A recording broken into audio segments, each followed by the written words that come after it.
channel. Today I'm going to show you how to do a front flip and land on my feet. Let's go! So first you need to jump really high. Then second, you need to do a somersault in the air. Then for the third, you need to try and land on your feet. So this is what it should look like when you do it.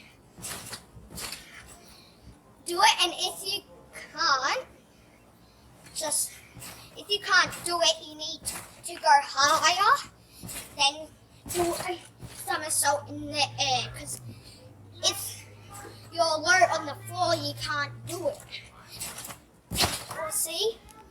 And if you're high in the air, you can do it.